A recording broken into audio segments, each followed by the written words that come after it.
This is a CFOP white cross walkthrough of a sub-20 solve. Okay, so I think this scramble and this cross is a good example of dealing with bad edges first. So let's look at what we have here. So white on the bottom, orange is a good edge, and red is a good edge. But both blue and green are bad edges.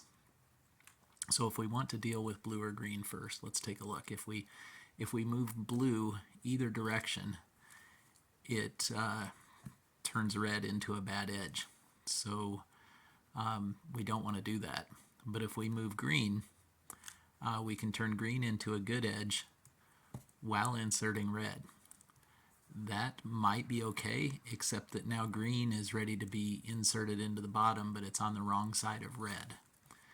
So what I chose to do here was turn green the other way to turn it into a good edge, leaving red as a good edge. The other benefit here then is when I move green into position, it turns blue into a good edge. So with all that in mind, I decided to execute it like this. Make green a good edge, go ahead and put it to the bottom, put red to the bottom. Now green and red are correct relative to each other. So now all we have to do is deal with orange. There's a couple different ways to do that. What I chose to do is to go ahead and move it to the bottom opposite of red. So to do that, I need to move it around to the right and do an R2 to get it onto the bottom.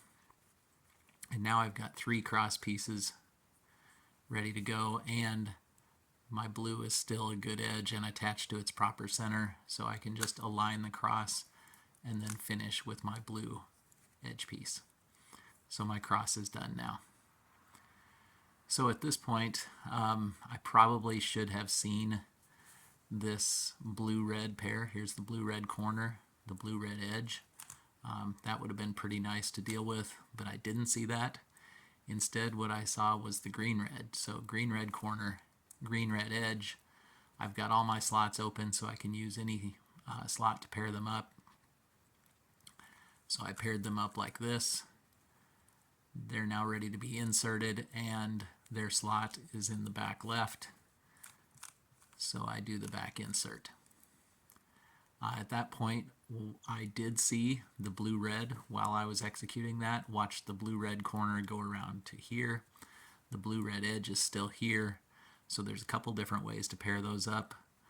I do it like this, and then it's going to be inserted into the back right. As I'm doing that, I see the orange-green pair come together. We've got the orange-green corner, the orange-green edge. So for this case, I go here to pair them up, and then I need to rotate. So normally I would rotate that to the back and insert it into the back. For whatever reason, I rotated this way and inserted it into the front.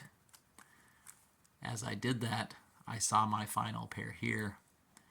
The blue-orange pair came together, so I can just rotate and insert that pair. And then OLL and PLL.